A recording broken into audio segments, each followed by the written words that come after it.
Council is the first level of city government, and we're here for Sherman Oaks. One of the things we do each year is we have 2 high school students that are appointed to sit on the board with the rest of the board, sit at the meetings and consider all the local issues that we have to consider.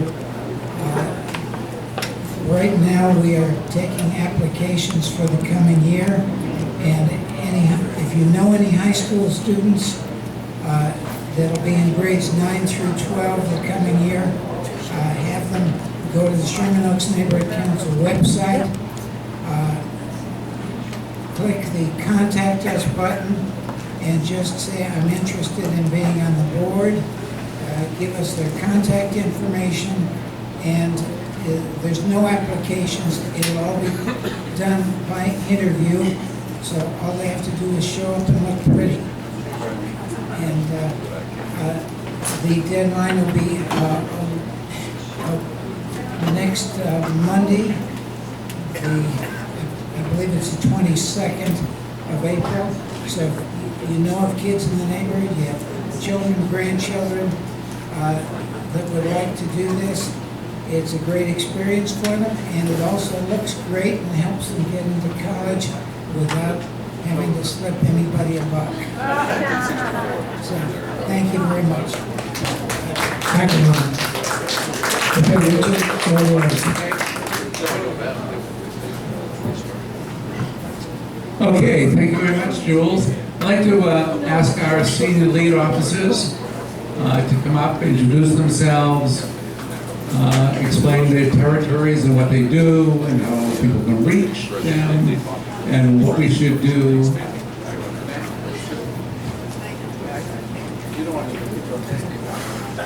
Thank you, Richard. Good evening, everyone. It's a pleasure to be here as always tonight. I'm Officer Barry, along with my partner, Officer Saldana. Together, we cover the Sherman Oaks community, both the northern and the southern portion. Good news tonight, just briefly. We're currently down 5% in property crime as compared to this same time period in 2018. So, thank you. The numbers are moving in the right direction, and we attribute that to basically working in conjunction with our neighborhood watch groups and just keeping that partnership alive with one another to help keep crime down in the neighborhoods.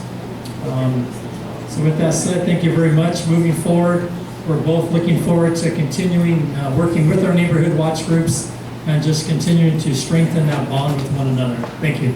Wait a minute. Come on, Jose, come on, friends. I'm Officer Saldana, and I cover the southern portion of Sherman Oaks, basically south of Ventura to Mulholland, between Coldwater Canyon and Sepulveda. And again, like my partner was saying, we're down 5%. We are still seeing an increase of hurry for motor vehicles, mainly on Ventura Boulevard and some residential areas. But please don't leave anything valuable in your car, and lock it, hide it, keep it. Thank you. What What is the status of burglaries from homes? Because that's been a common complaint. Break-ins. What do you mean the status? Are they going up or are they going down? We're still, like I said, we're still down 5% Oh, from that's the not- total that's- property crime. Oh, okay. Yes. Great. Thank you. And, well, also, this is perhaps a different crowd here tonight. Can you explain the volunteer program and the cars that people may be seeing in the neighborhood? We do, Los Angeles Police Department has a volunteer program, police volunteers who are just basically drive a BMW, electric BMW. They have a volunteer uniform that says Los Angeles Police Volunteer, and they're normally driving up and down a problem area, a neighborhood. They are not allowed to stop anybody. They're just their presence. They have a police radio. And if they see anything suspicious, they normally notify us, and we'll send a patrol officer out there, but they're not allowed to do any type of contact with any community members, or unless there's an emergency, a traffic accident or something like that, they can direct traffic. But for the most part, they're not allowed to do any contacts with their communities. And we are looking for volunteers. Matt Epstein is one of ours. Is that right? We denied his application. Oh, I hope that you denied it. Anyway, okay, next, why don't we bring up Bob Anderson and then Maria.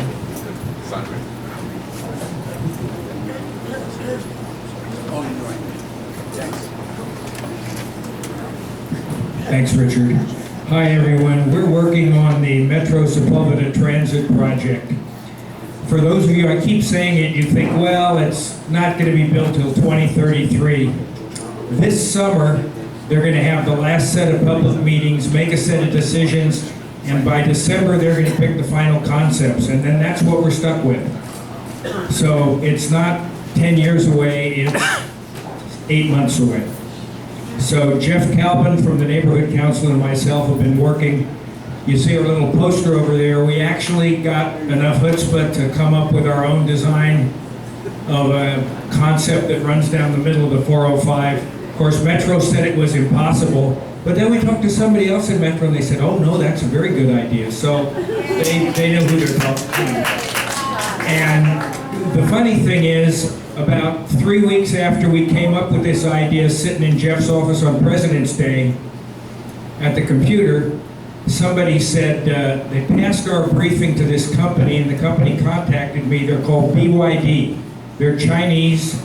They're the biggest electric car maker in the world. They're building electric buses for Metro, for the Silver Line, and they are going to bid a concept to Metro on a public-private partnership that looks almost identical to that. And they are going to be here at the June meeting with boards. You'll be the first homeowners association to ever see what it looks like. With you, put it away. I'll put it away. Yeah, I talk loud. I got a big voice. But anyhow, be sure to come in June. Tell all your friends. Jeff and I, we call it the Jeff Bob Show. We've given it 14 times. 2 weeks ago, we got to sit in the mayor's press room and brief his transportation deputy, which is pretty cool. And while they were out, we snuck some pictures at the podium so we look like the mayor. But I will tell you, our goal is to get into the chair of Metro's board, and that is Sheila Kuehl, our own supervisor. So, well, we're going to beat on it till we get into the door. And I may ask everybody in an email blast to call the office or email the office and say, you need to hear these guys. So if you see that coming, please respond and do it. Thank you very much. So one question. You studied it, Jeff has studied it. Realistically, what do you think the Metro will decide, and how would it affect the people in this room? Metro first has to figure out how to pay for it. By our simple little stupid calculations that are all based on Metro data, the subway is going to cost $14 to $16 billion to build.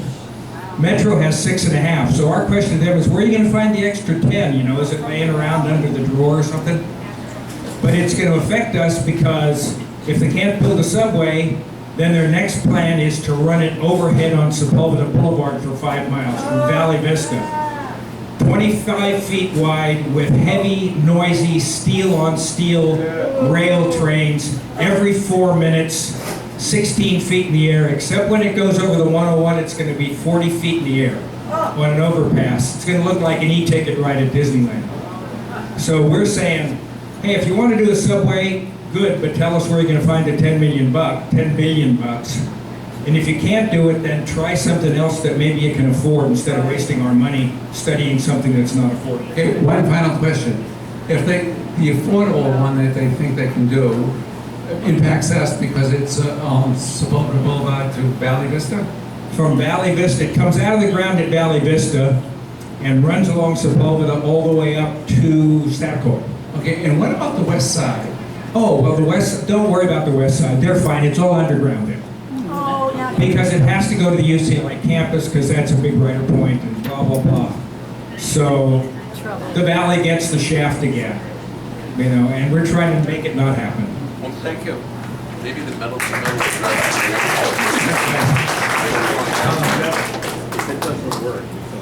I'm Maria Calvin. I do the SB 50 committee for SOHA, and our latest news is that our city council voted to oppose SB 50 yesterday. So now we have two cities, San Francisco and LA, that are opposing.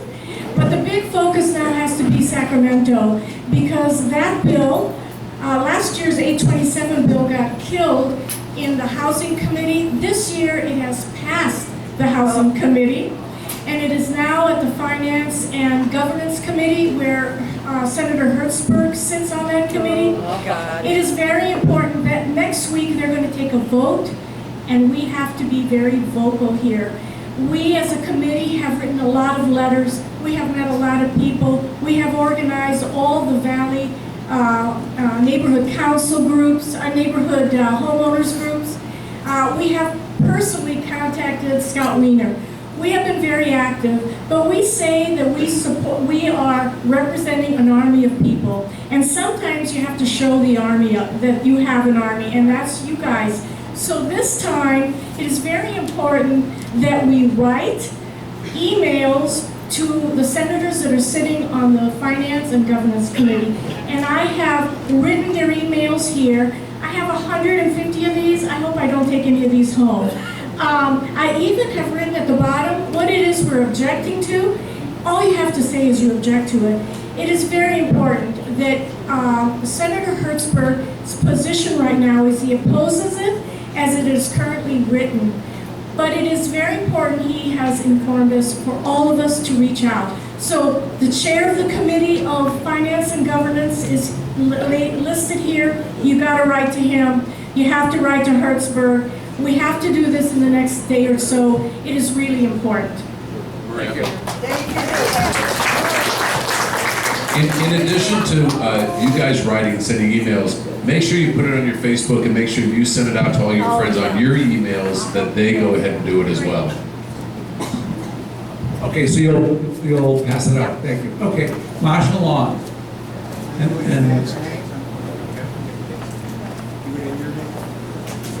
And then I'm going to ask the deputies that are here to come up and introduce themselves. Any deputies of elected officials or non-elected? Hi, I'm Marshall Long. I'm also on the SB 50 committee, and we have worked really hard to oppose this awful bill. But while SB 50 is the 900-pound gorilla, there are some very, very dangerous bills coming along behind. So we have, they may be 800-pound gorillas, but they're still dangerous. So we can't be lacking in vigilance and concentrating only on SB 50. We have to really be vigilant in what may follow, because the supporters of SB 50 are not going to quit. They're going to keep introducing bills, because it's easy for them to draft a bill and put it out. So we really have to be careful about keeping track of where all this stuff is coming down. Now, in looking at the proposals, I was reminded of the Russian government after World War II introduced a very similar housing requirement where they had 5-story concrete apartments throughout Russia, and this was a top-down mandate from the Russian government. And the reason it was 5-story is because they didn't install any elevators in the buildings, and they decided that 5 stories is really as much as anybody could walk up. But it had a lot of similarities to what is being proposed here. Not only was it 5 stories, there was no parking, minimum setbacks, and a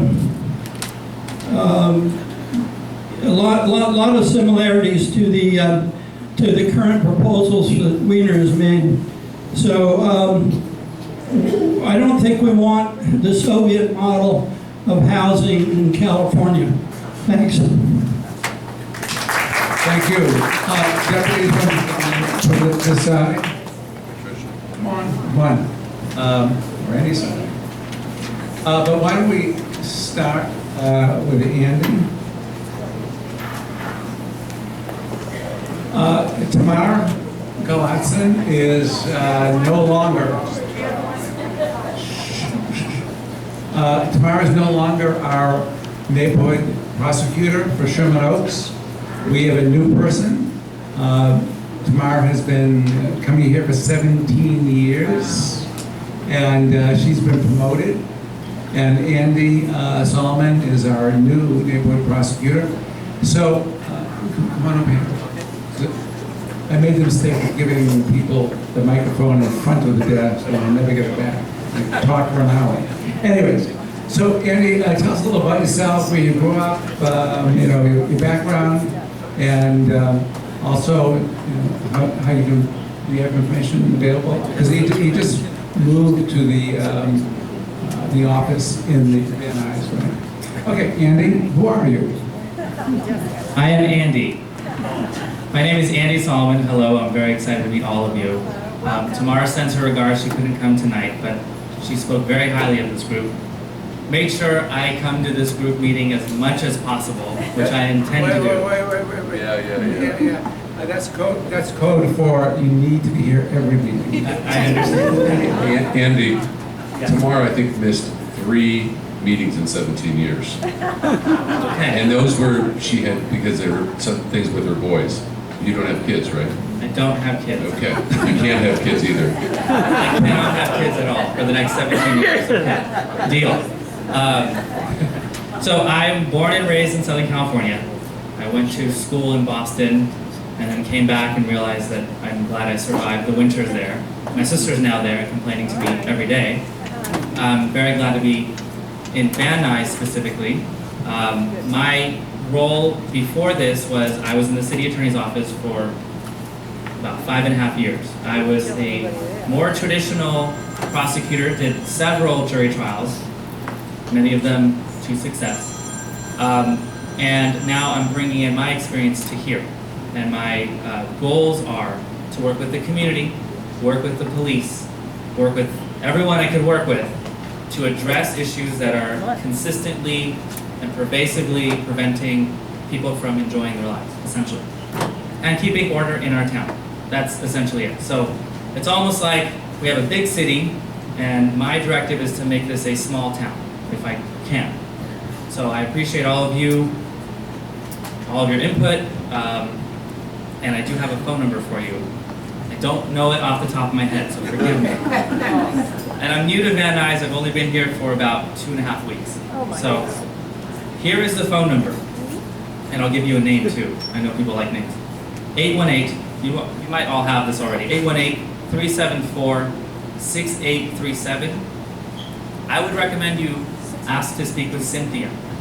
Cynthia is our community resource specialist.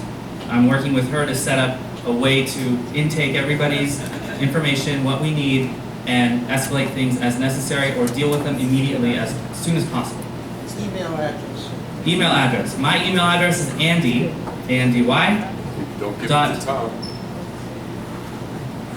I'm stopping it there. You have to guess the rest. Just kidding. SOLIMAN. And that's at lacity.org. The most efficient way to reach me, though, is to go through Cynthia, because she will filter things for me and make sure I'm addressing things as they need to come in. If we all flood me with emails, I'm just going to read them in chronological order. So then it's a race. So it's all on you to race to each other to get to me. But I think the most efficient way is to reach out to Cynthia. She'll get messages to me ASAP. Thank you. We will see you the 3rd Wednesday in May. But July is dark and December is dark. Okay. So you get 2 months off. Did those count as the 3 meetings that Tamar missed? Okay. All right, I'll see you all next month as well, and I'll be around for a little bit. Thank you. Okay. Well, one of the most important people in the room is the next gentleman. If you got a problem, go to Daniel first and then go to Andy. This is when my face gets very red. It's not by my choosing. But good evening, everyone. My name is Daniel Ayala, Councilmember David Ruse, Sherman Oaks Fuel Deputy. I want to touch upon the topic which we are all discussing, SB 50, as Maria said. Really thanks to all of you and neighborhoods throughout Los Angeles. The City Council again voted unanimously against Senator Wiener's bill. Last time around, Councilmember Rue led the charge, and he was happy to work with Councilmember Koretz in Encino to oppose this.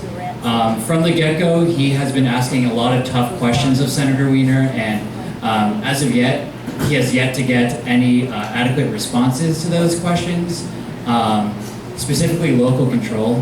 How is a city like Los Angeles supposed to solve the legitimate housing affordability crisis without having the tools to address it? So, Councilmember Rue has been opposed to SB 827, SB 50. On top of that, he has asked our city to look into SB 4, which I mentioned to Marshall. It seems to be an alternative to SB 50, but we still have a lot of questions to ask around that as well. So we're staying on top of this issue for you. We are doing everything we can as your city council office to make sure that your voice is adequately represented in Sacramento as well. So, thank you. Okay, wait a minute. I said you're one of the most important people in the room. Why did I say that? Why should these people think you're important? Because Richard emailed me about some A-frames once and I got them removed within 24 hours. So. Okay, don't expect the same turnaround. You're important because if you have a problem in the community, whether it's, roads, street lights, or whatever. Richard, take this.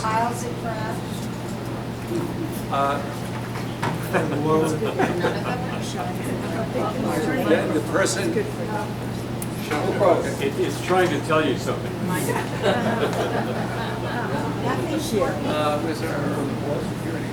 They took our sound system away from us. This is the school.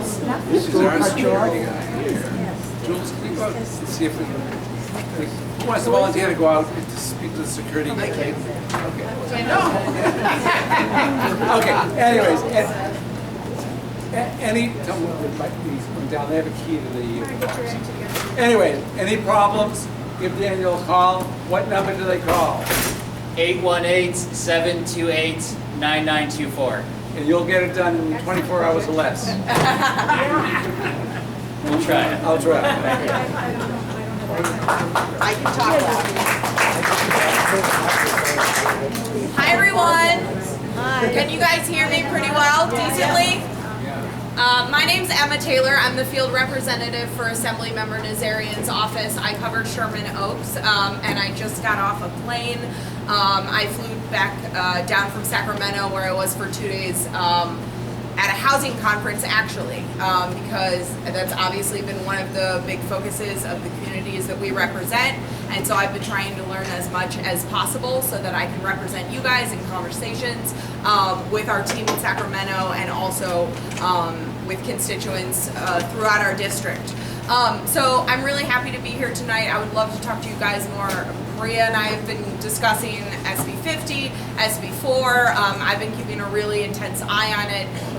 And, you know, as Maria stated, the Assembly member doesn't support it in its current form. There are a lot of conversations about how you know, negotiations are going to go on in Sacramento over the next couple months. So it's something that, just so you guys know, we're monitoring very closely and in talks, you know, we're in close communication with Maria. So, but I would love to talk to you guys about anything like that, affordable housing. I also cover homelessness for our office, and so I would love to talk about all of these things. We also, just so you guys know, beginning October 1st, 2020, everyone who flies is going to have a federal issued ID called the Real ID. California has been getting them out through the DMV, but there's been a lot of issues with it, obviously, and also a lot of confusing questions. So our office is holding a Real ID workshop with the California DMV. It's going to be on Thursday, April 25th. From 6:30 to 7:30 at the State Building in Van Nuys, where our office is, in our auditorium there.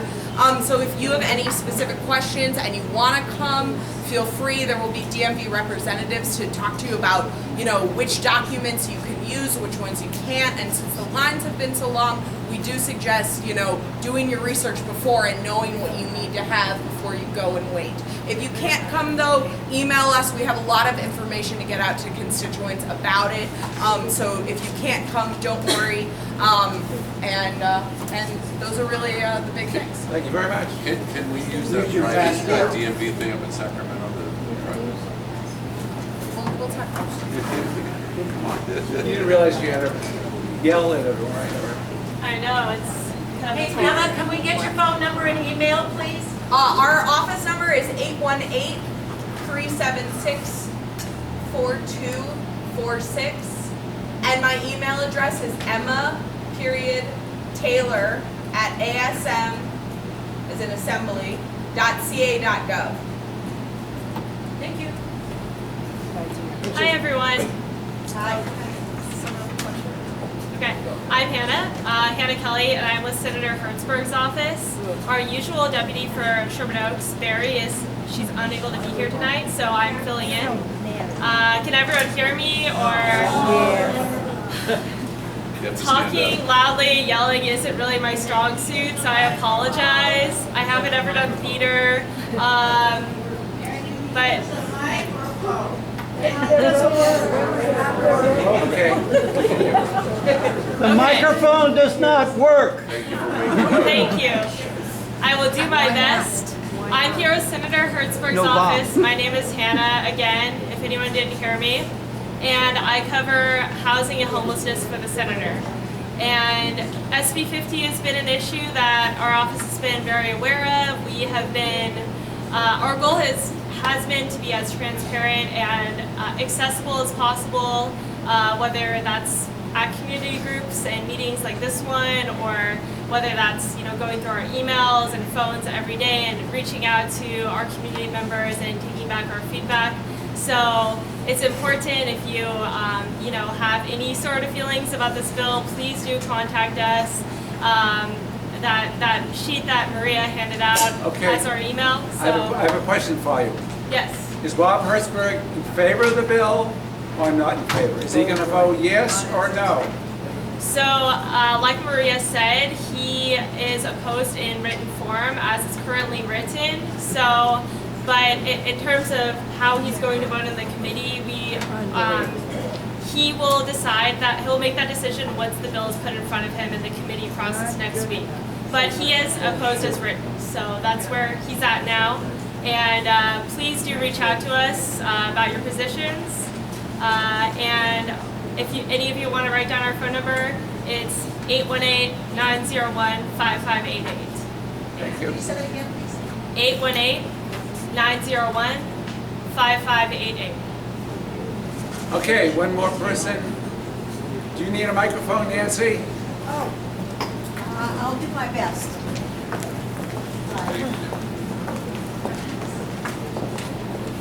Hi, everybody. Welcome to our homeowners meeting, and thank you, all of you. You can go up front. Nancy, why don't you stand in front close to the table? Yeah, no microphone to worry about. Hi, everybody. Thank you for coming. Nancy, don't be afraid of us. Come closer. Where's the mic? Okay. Hi, everybody. Can you hear me? I'm doing the best I can. Okay, thank you.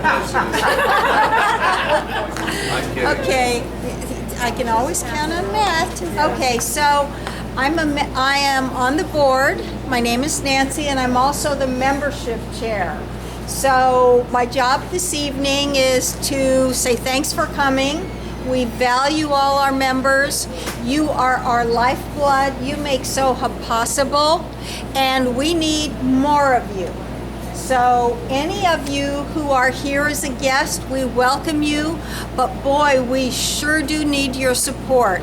If you value the work we do, advocating for your community, our community, we are all volunteers. Richard's been here over 40 years, and we all work hard, I can guarantee you. So we need your support, and we're nonprofit. We don't get any city funding. So if you appreciate the work we do on transit, on beautification, working with our local electeds, as you see the relationships we have with police, fire, and so on to protect our community, we need your support. So we have a campaign. It's tell a friend, bring a neighbor, and anyone who's here as a guest, I would love you to raise your hand, and I would love to give you a membership flyer, and we would love to have you join SOHA. So thank you very much. Thank you. Raise your hand. Thank you. Okay, I hope our main speaker has a loud voice. I'll be right there. Okay, I'd like to introduce you to Jill Stewart, former writer for the Los Angeles Times, managing editor of LA Weekly, columns in the Daily News, CNN, etc. She heads up Coalition to Preserve LA. And they're spending a lot of time fighting SB 50. And if anyone knows, because of her journalistic background, what's really behind the bill. And Maria didn't talk about these boards that she created. And 6-story buildings next to single-family homes. That's what most areas of Sherman Oaks will look like if this bill passes. So with that, I'd like to introduce Jill Stewart. Thank you. Hi, everybody. It's great to be back. If you can't hear me in the back, let me know, and I'll just yell louder. I used to write about Sherman Oaks when I was a reporter, and then I was the managing editor of LA Weekly. We did a bunch of stories about the Valley because the Valley has always been more active than most of Los Angeles, has a rich history of activism, mostly because the Valley gets screwed more often by City Hall and so on. Anyway, Senate Bill 50 is an unusual and bizarre, very bizarre bill. I've never seen anything like it in the United States. To my knowledge, it's the most radical housing bill ever written in modern times in the United States, where they're going to unzone everything, not through government processes where you go to a hearing, but by individual developers. Individual developers will be given the right, by right, within these huge zones, giant new zones, to go in and do what they want within certain restrictions. For example, around the state, they can't go above 85 feet. That's one of the restrictions. They can do all sorts of stuff on their own. We call... Okay, we got it. Thank you. Okay then. All righty. So Senate Bill 50 allows each developer to decide their own zoning, essentially, and their own planning. They get to decide whether or not to have parking in their building. They get to decide whether to have a yard or none, a balcony or none, any kind of open space for children or trees or none.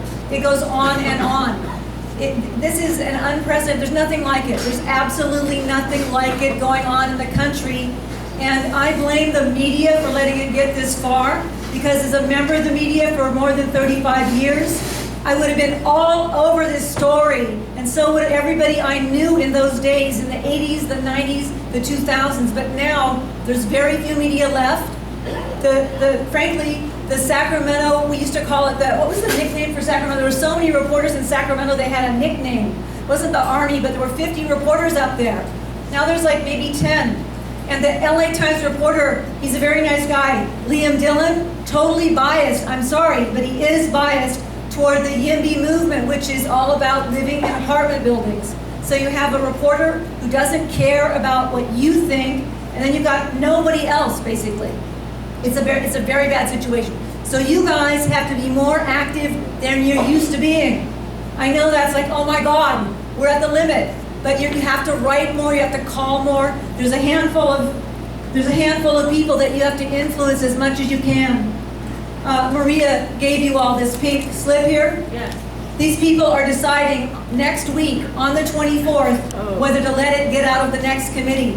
It sailed through the Housing Committee. I was there. It was shocking. It was shocking. There was very little debate. Scott Wiener controlled the microphone because he was given the chairmanship. So every time somebody tried to speak who was against the bill, who wanted to say it was gentrification and it was displacement, he would cut off the microphone. It was incredible. It was like watching somebody from, I don't know, from some other country controlling the discussion. He's a very, I went to Stanford, let me think of an important word for this guy. He's creepy. He's a creepy guy, okay? He's a really, and he's in charge. He's in charge of the housing committee, so it sailed through. Okay, the next committee is going to be a little tougher. Bob Hertzberg hasn't come out yet against it. They're all saying, I'm against it as it's currently written, to play it safe. But we're pretty sure he's going to vote against it. The problem is, what are the rest of the committee going to do?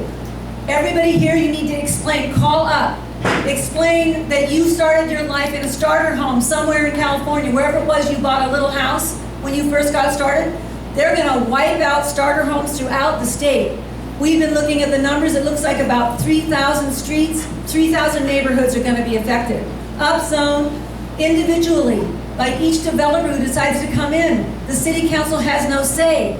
Neighborhood councils have no say. There's no hearings. There's nothing. It's density bonus on steroids. The density bonus is happening right now in Los Angeles. It's not too bad because there's not that much of it. It's on certain corners that are near transit. This is going to be all over the place. And you should take a look.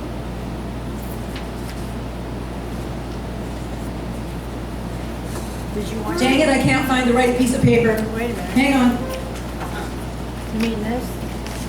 Jill. Yeah, does that have SB, hang on, let me look at it. Oh, how handy, we left the name of the website off. That was really brilliant. Okay, so write this down and go to this website, please. StopSB50.net.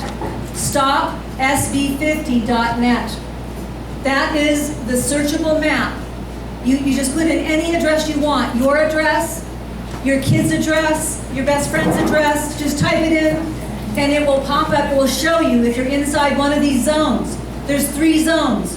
There's the zones that are near busy bus stops. Busy bus stops are going to become a battleground in California. Anytime an agency wants to put in more bus stops at that, by bus stops I mean more frequency. Anytime an agency wants to put a higher frequency buses that stop every 15 minutes, it's going to create a war because that means they can build giant buildings in that neighborhood just because they added more bus service. That's one of the zones. Busy bus zones become upzoned immediately by any developer who's interested in doing that. The one we're all used to, which is transit zones next to a rail, that's going to exist too. That'll be on top of the bus zones. And then there's a new zone. It's called Jobs Rich Good School Zones. Jobs Rich Good School Zones. By the way, nowhere near transit. They don't have to have any transit. This is Scott Wiener's desire to wipe out single-family neighborhoods. He doesn't believe in them and he thinks single-family homes are immoral. Now I'm going to tell you something about how crazy this is. He was having a debate inside the Los Angeles County Democratic Party. That's the party system. It's a system of committees. You get elected to be a party representative. You're not an elected official, but you're within the party system. He met with them in private 2 or 3 weeks ago, and he said to them, he said, I cannot believe, this is what Scott Wiener said. We got 3 calls from people in the meeting. I can't believe I'm meeting with all you progressive Democrats here in Los Angeles, and you're sitting here and you're defending to me, Scott Wiener, you're defending single-family homes. You're defending them. And Larry Gross, who I've known since I was 25 years old, a young journalist at the LA Times, and I used to call him and quote him, he's with the Coalition for Economic Survival. He fights for poor people. And Larry Gross said, we can't believe we're hearing from you, Scott Wiener, a progressive Democrat, and you are telling us that trickle-down economics works. It doesn't work. And they had a fight about it. And the LA Times didn't write about any of this, by the way. No Liam Dillon story about this vote. Unanimous vote against Scott Wiener's bill by the entire committee system of the Democratic Party of Los Angeles County. Completely voted against him. Not one word in the media. So why am I harping on the media? Because nobody out there in the bigger world knows about Senate Bill 50. The homeowners in Orange County have no idea. There's no coverage. They don't have organized homeowner associations like these. They're sitting ducks. They're going to be upzoned like you cannot believe. Check out Orange County on the map when you go to the map. San Diego County, same thing, no idea. Inland Empire, virtually no media coverage on any issues. The media out there is nearly dead. So people, it's like, I lived in Prague for a while, in Czechoslovakia for a year, and you couldn't find out what was going on because there was no media. It was, they were free. They'd been freed from communism, but they still had all their old bad habits. You couldn't find out what was going on unless you walked up and down in, by the way, 5-story buildings without an elevator to find out from your neighbors. And we're kind of at that position now. We're really crippled. So the more you can get on the phone, I'm harping on this, to those people that Maria told you to call, they're next week. We're going up a day early. We're taking a group of Black and Latino homeowners who got into home ownership and entered the middle class by buying a starter home, okay? East Los Angeles is toast under this law. Boyle Heights is toast. All Van Nuys, all the homeowner areas, we're talking about transforming huge numbers of small, think of the small homeowners now, small bungalows into apartment buildings. You're taking away land from individual landowners, and you're basically turning that land over to a bigger single operator, a big developer with a big building. And they're going to have what I call reverse blockbusting. You guys might remember blockbusting from the old days when the cities were still segregated, and really brave families would move on to all-white blocks to blockbust so that a black family would move into the neighborhood. And it worked. This is going to be like reverse blockbusting, where developers target a neighborhood, they go in and they buy out 2 or 3 houses in a row, they start to put up their huge building, and then everyone else scrambles to sell and get out because it's going to be 7 stories tall. This is going to unleash incredible land flipping, investing, driving up of the value of land, gentrification. I can't even begin to tell you all the bad things environmentally. We're just about to try to rebuild our urban tree canopy here in Los Angeles.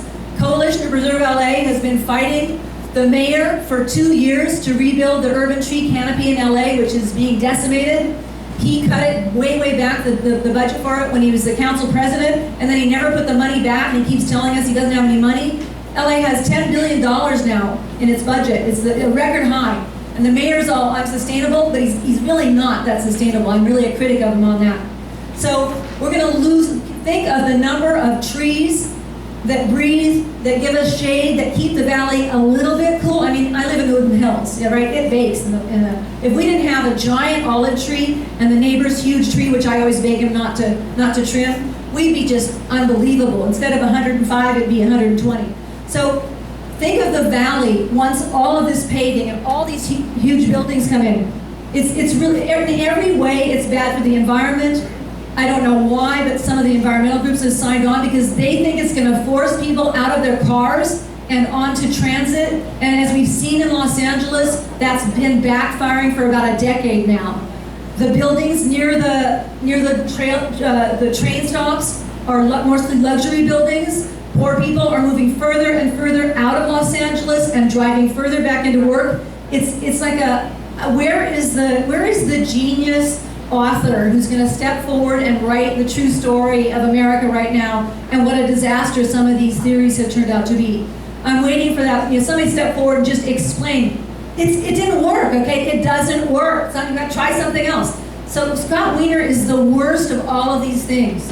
He's not only unbelievably arrogant, but we've been talking to a wonderful guy on the San Francisco City Planning Commission. And unlike the mayor's planning commissioners in Los Angeles, that you can never get a bit of information out of, this guy is so open. He said, look, I've known Scott Wiener for 20 years. He has a godlike complex, a view of himself, that he knows more than almost anybody about how to fix society's biggest problems, that he has special knowledge about what to do, and that he's sort of been gifted to fix it all for us because we're too damn stupid. So this is a scary figure. He's ego. He's got more than $700,000 from developers so far. We haven't finished counting the money. Yeah, the money is incredible. He's got a war chest. People are afraid of him. He's vicious in public. I mean, he's really a piece of work. He tried. What? He sounds like Trump. He's a leftist version of Trump, I guess. He tried to do this in the city of San Francisco for years. They wouldn't let him do it. He kept trying and trying. They wouldn't let him do it. He gets to the state level and suddenly he's got way more power to do it to the whole state. It's really crazy, I mean, how it all worked out. And he, by the way, he barely won. He barely won his Senate position. He barely got into the Senate. He was not a popular guy. They have a strange system there, but he barely got in. And he barely got into the city council when he was there. It's called the Board of Supervisors. Each time he's just barely made it into his position, and then he gets more and more kind of crazy. I mean, so don't bother, by the way. His name is on here. Don't waste any time calling him. All right, don't spend any time. Focus on the other folks on this. I'm going to read them to you. Mike McGuire. He lost his job as the Housing Committee Chairman. He got stripped of it last year, and we believe that he was punished by the Senate leader, Tony Atkins, who is a huge fan of Scott Wiener's. We think that McGuire and, Jim Bell, he's also on the committee. Jim Bell got stripped of the committee chairmanship, and it was given to Scott Wiener, and Jim Bell got this kind of lesser committee, this new committee called Transportation. And we think that Jim Bell was punished because he fought Wiener on Senate Bill 827. So we don't know why. Tony Atkins she's really into the YIMBY movement, and we should all live in small apartments and all of this. I don't know where she's coming from exactly. Her wife is a developer consultant, and the LA Times just did a story about how her contracts have tripled since Tony Atkins became the leader of the Senate. So money talks everywhere, and the swamp isn't just in Washington. Now, a couple more things. One, this is the website you'll see when you go to stopsb50.net. There's a button on there called Tell Your Legislator. Tell Your Legislator. If our webmaster has pulled it off today, it'll take you to the new group of people that you need to talk to, the people that Maria has been telling you about. It'll take you to all of their emails. I hope it's working. If not, check Marie's pink piece of paper. Also, that's where you'll be able to search for any address in California. Now, here's the inside word on what might happen to these 3 zones I told you about. The busy bus zones, the transit zones we're familiar with, which are going to be bigger, more of them, and then the crazy one, the jobs-rich, good school zones that don't have to be anywhere near even a bus stop. We heard that Wiener's bill is in trouble, partly because of the unanimous vote by the Los Angeles City Council yesterday, and the 9-2 vote against Scott Wiener by his own hometown the week before that. Now, how did the coverage go of Scott Wiener's, total shaming by his own city, 9-2 vote by his own city? How was the news coverage on that? Not one story ran in the Bay Area newspapers, not a single story. I kept calling to find out what had happened. The day later, I find out that there's no story, no coverage of any kind. We were the first. Coalition to Preserve LA was the first entity in California to publish a story saying that the city of San Francisco opposed Scott Wiener's bill. It's crazy land. Everything's backwards. So they're against it. LA's against it. More cities are going to start voting, having formal votes against it. The League of Cities, which is I think it's a pretty powerless organization. They're not very good at lobbying. They don't know how to threaten and stuff. But they're against it. Their body is against it. There's a bunch of groups like that. But it's better if they hear from everyday people. And the reason I say tell your starter home story when you call is they're going to immediately brand you as a NIMBY if you say you're a well-to-do neighborhood in the San Fernando Valley, Sherman Oaks. Tell them how you got started. explain why it's so important that they not wipe out all of these starter homes and supposedly vacant rentals, that the rentals that have been vacant for 7 years can be bought up and torn down immediately under this law. And you know what the developer is going to do with that? They're going to say the building was empty for 7 years, they're going to buy out the renters with a cash payment of a couple $1,000s, and they're going to demolish the home and they're going to build a big tower. So his bill is in trouble with certain senators. We think that Hertzberg may be one of them. Others are going along because he's got this steam of the media behind him. It's scary to stand up against the media when they're being biased. I know, because I wrote a couple of biased stories in my day, and I was on the correct side, but I was trying to save the Bayonne wetlands at one point, and I was pretty hard on Steven Spielberg for planning to build a studio in the middle of the wetlands. I only heard just recently that after he read this cover story I wrote for this newspaper that doesn't exist anymore, he came into his meeting with his internal political advisors and slammed my story down on the table and said, "We're out of the project." And I knew all along it was me. I knew it was me, I knew. But I couldn't prove it. Anyway, this guy walked up to me at City Hall the other day. Actually, somebody in Kretz's office and said, "Do you know that I used to work for Spielberg and I used to give you tips? And it's because of your story." Now that's why they're so afraid of the media coverage. There's so few stories about legislature right now. If you get a negative story written about you as a legislator, you might not be able to run for Congress. It's a big deal because there's so few stories now, so little coverage. You got to be praying for that good coverage. So there's a fear factor. So you guys need to make a, kind of good guy, bad guy thing. Some fear and some love when you call these people. Explain what happened to you and why they have to stop this nonsense. And I'm just going to wrap up by saying that we will be going up with people on the 23rd. If you're free, if you know anybody who's free, they should come on up and try to go door to door. You can actually knock on the doors or walk into the doors of any assembly member or Senate member you want to. And even if you don't have an appointment, you say you're from Los Angeles, they're like, "Oh my gosh, well maybe we have someone who can talk to you right now, or could you come back in an hour?" We did that a couple weeks ago. We had appointments with a lot of them, and then between our appointments, we just went up to the names. We saw the names and we recognized the name on the door. We just walked in. We got a meeting with almost every single staffer we asked to talk to, not the senators, but the staff. And they were taking notes, and most of them had no idea what was in the bill, by the way, because they're not on any of the main committees that are hearing it right now. They don't have time, and they don't know what the fuss is. So we told them. So go up on the 23rd lobby, or go up on the 24th. You only get 1 minute. 1 minute, you have to fly all the way up there. 1 minute to say, "Hi, I'm so-and-so, I'm with such and such a group, we're opposed," and then you have to sit down. But anyway, that's how you win these things. It's like hand-to-hand combat. And when we were up there for the housing committee, which passed it, just slid right through. The YIMBYs had driven over. Does everybody know what a YIMBY is? Okay, NIMBY, which starts with an N, is a derogatory term for homeowner associations of neighborhoods that are trying to preserve their neighborhood, and it stands for "not in my backyard." And that's an old time phrase. The new phrase is YIMBY, yes in my backyard. It's a movement that started in the Bay Area.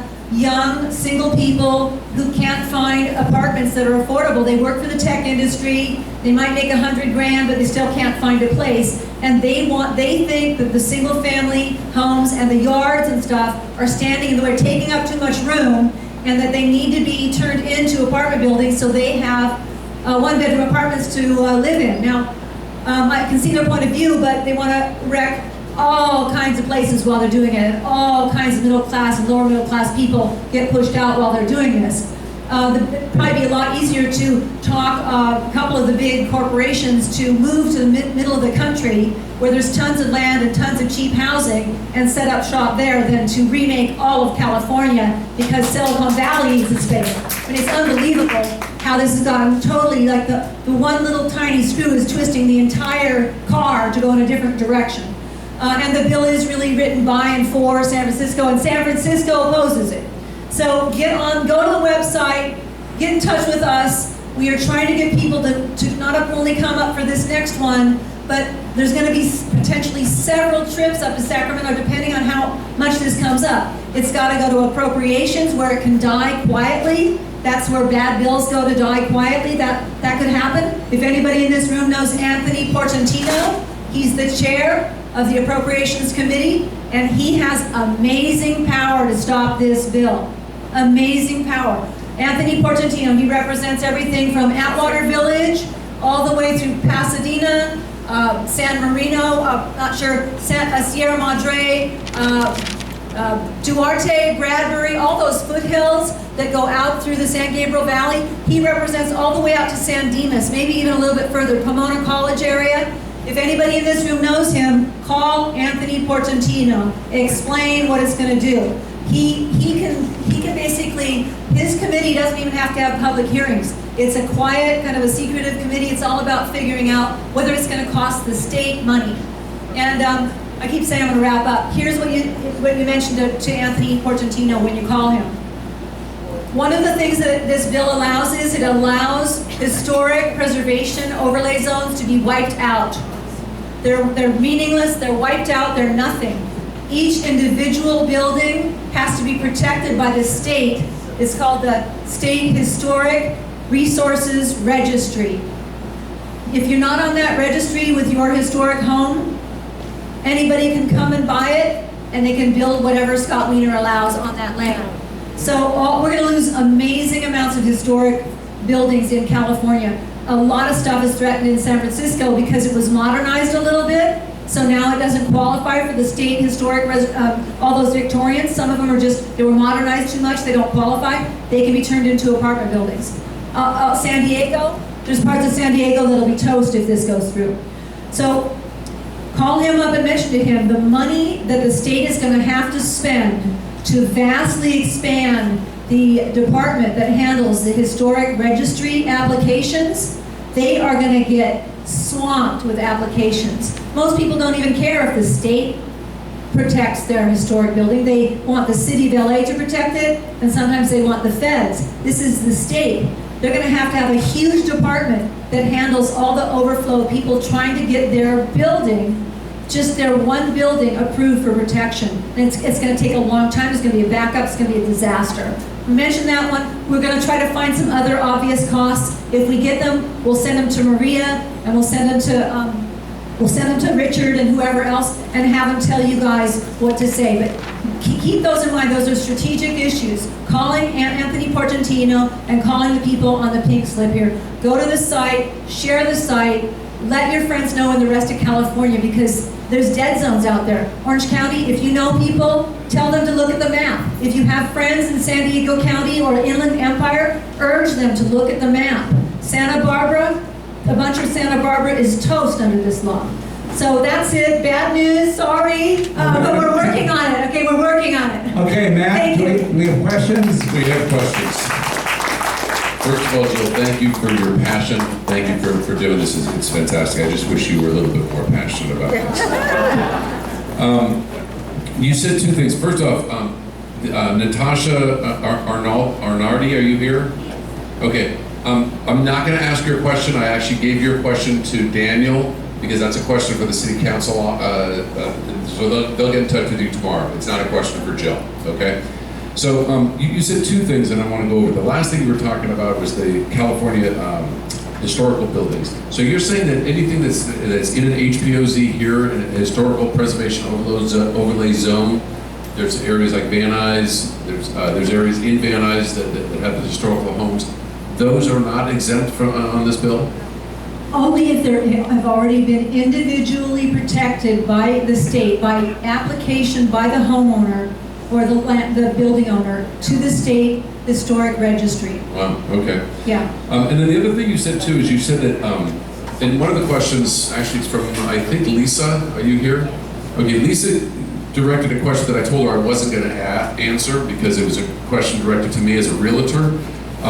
But she said that how would my business be affected by this bill? But you said something, and I answered her just one-on-one, but I'm happy to go ahead and do it on microphone as well. But you said that the property values, there'll be a big rush and a big increase in values. And that's true on the properties that are going to be developed, but it's going to have a huge deficit on everybody else that's outside that. So I just want to make sure that That's right, because basically the first people to sell will make some decent money, and then everybody else is going to be stuck in a neighborhood that's got high-rises looking onto the backyard. yeah. So Just like that. Except it's going to be a lot worse in some areas where higher than 5 stories will be allowed.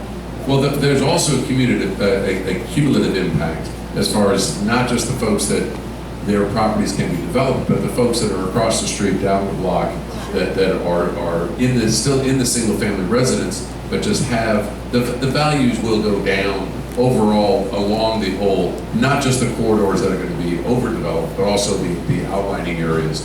I mean, you see areas like on Ventura Boulevard, you'll see the homes that are right next to Ventura Boulevard, they're not going to suffer the same as the ones that are 2 blocks up. But there's a gradual decline in value the further away from the developments that you get. So there will be a huge, just a huge state because of all the taxes, all the annual taxes on property taxes. So that's something we should tell Anthony Porgentino about. There's a value. Are you saying that the value of the land taxes will be less, perhaps, or more because it's a tall building? No, because they're going to. The taxes are based on what they pay for the land, and then the improvements. But the improvements, they undervalue the improvements for building and safety because they don't want to take the true value. And so the properties that are actually being sold will be. Yes, there will be an increase in when they buy them, as far as if it's worth $100,000, they'll buy it for $150,000. But all the other properties around it, their values will go down. So right. There's no question. Yeah. It's going to be a who can get out first sort of a horrible. And most people don't want to leave their communities. I mean, everybody spent their lifetime working their butts off for the neighborhood. And, I mean, like I say, there's nothing else like it in the United States that I can find in modern times. There's just nothing like it. So we have a couple questions from the audience, and if you guys can raise your hand so she can address you and not me. Right here. Okay. Another redhead. Yay, chill. Well, hold on. We don't do shout outs. Sorry. I didn't know. Oh. Come on, Jill. If you want to fill out a green card, they're around. So he's got a massive pile in front of him there, you guys. So Tom Carter, right here. If SB 50 were to pass, might it be overturned in courts? Because proposition promises to not dilute property values, which might be at risk. 13. Proposition 13. I mean, I don't know the answer to that. I guess in the last few days, one of the cities in California won some sort of big ruling against the state for doing something that was considered a sort of a taking. Does anybody know what I'm talking about? Just in the last 3 or 4 days, kind of made the rounds. It was viewed as a potential opening for suing if SB 50 goes through. I don't know. That's an attorney question. I do know that several groups around the state are working on different ways of doing a state initiative that would simply be along the lines of zoning and planning are local issue, period, end of sentence. That type of a state initiative. Now that would set up a huge war between the NIMBY and YIMBY. And as I've told you, the media coverage is going for the YIMBY crowd and the Yes in My Backyard crowd. It's very biased coverage, including the out-of-state coverage from the New York Times and Politico and the Wall Street Journal. I mean, everybody is, oh my God, it's about time Los Angeles had gigantic buildings, how dare they? It's really been quite something to see.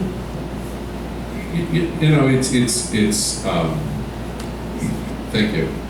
You talk about the press not covering this. I know the press is obsessed with the freak show that we've got going on in Washington, but it's interesting that people aren't shaming the local press to cover these issues. I mean, these are real issues that are going to be affecting. I'm shocked to hear that San Francisco and Orange County and down south they don't know this. It's just shocking. The Bay Area is much more organized than we are in LA and Southern California in general, because it's closer together. You can literally walk across this room and be in a different neighborhood. They completely change his names from there to there, and people are very ferocious about their neighborhoods, and they're highly organized to fight Scott Wiener. But it's when you step back and look at it, it's just one town. It's not even that big of a city. So they are opposing him and they're fighting him, but they, and then the San Francisco Chronicle completely ignores them. Completely ignores them. And it's just strange. I mean, Scott Wiener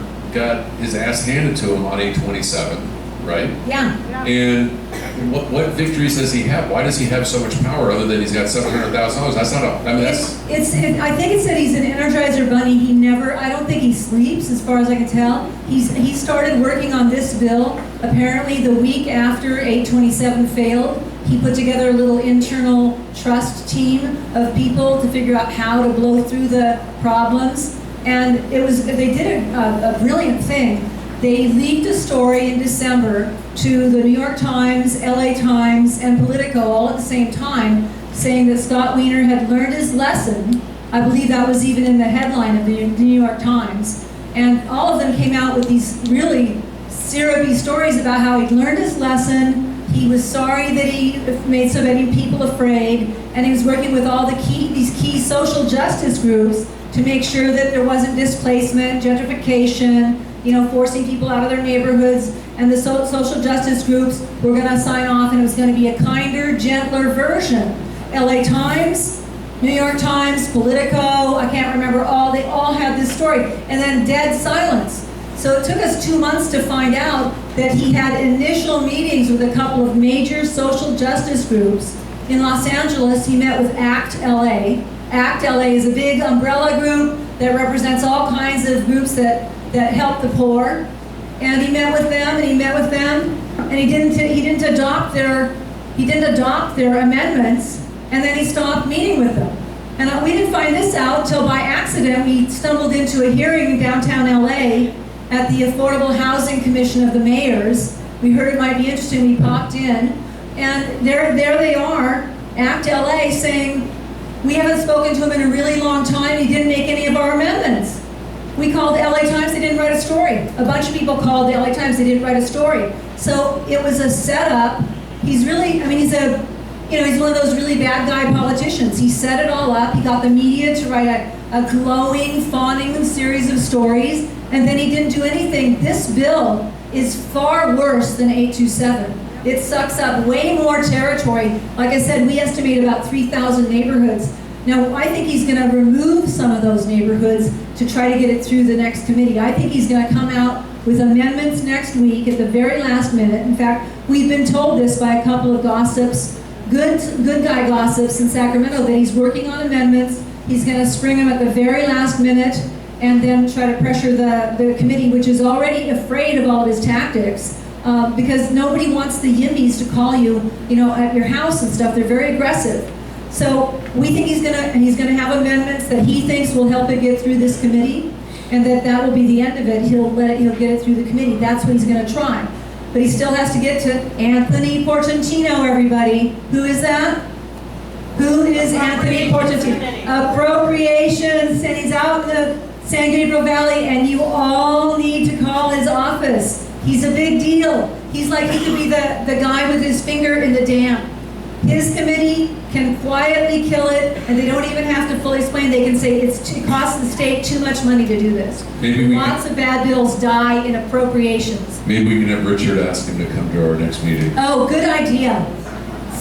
When you call him, say, I grew up in the San Gabriel Valley, even if you didn't. Okay, Marilyn Brooks, are you here? Okay. Behind the pole. Hi, Marilyn. So does the coalition support Mayor Garcetti's mission, plan, goal, objective to double the population in Los Angeles as the result of eventually achieving 100% reclaimability of water? If the coalition does, how is that preserving LA? Okay, does the coalition, that's us, support Garcetti's plan or goal to double the population of LA in order to, because he wants to do sustainability, recycling water, and so on. I don't know, I've never heard the mayor say that he wants to double the population of LA, but he certainly into, he's one of those politicians who thinks that if a city isn't growing at a double-digit rate, there's something wrong. Let's grow, we need to grow. Why? Why do you want double-digit growth? You can't even do the roads. You heard about the roads that have been abandoned, officially abandoned in LA. So I saw there was one out in the valley, out not too far from where I live, and a friend of mine lives on this officially abandoned road. I called her and she bitches all the time. She calls the city all the time to come fix it, and they never ever call her back. I called her and said, "Oh my God, your street is officially abandoned. Did you know that?" And she was like, "Yeah, it's officially abandoned." I'm looking at her. I go, "No, but I mean officially. The Garcetti administration has abandoned dozens and dozens of roads. They're not going to fix them ever again. They're admitting it." Anyway, it's a crazy town. We can't do our own infrastructure. I have a friend who's obsessed with what's going to happen to the sewage if we get up to 5 million. I didn't want to think about that. But there's, we know we're not keeping up with the infrastructure. Obviously, my big thing is the trees. Trees are an infrastructure, and we're decimating the trees. So is the Garcetti administration any good at growth? No, they're not. They're terrible. I talked to Dick Reardon about it. I've known Dick Reardon for years. He was the best Democratic mayor we ever had. He was a Republican. He was so good at all these things. He was really, really good at it. He's furious about the upzoning, rezoning of all the industrial land where the jobs are supposed to go for cool apartments and all that. It can't all be one-bedroom apartments. That's not a society. We have 2 more questions. And one of the reasons Dick was so great as a mayor was because he was a businessman first. Yeah. Yeah. Oh, you wouldn't He say wasn't- that as a businessman. Never mayor, though. How Never about politician. a former journalist as a mayor? That'd be good. Yeah. Are you officially putting your hat in the ring? Oh no, because you know what happens when you get elected to office, except for the occasional rare person like Hertzberg? As soon as you get elected, you start lying. True that. That's why I'll never run for office.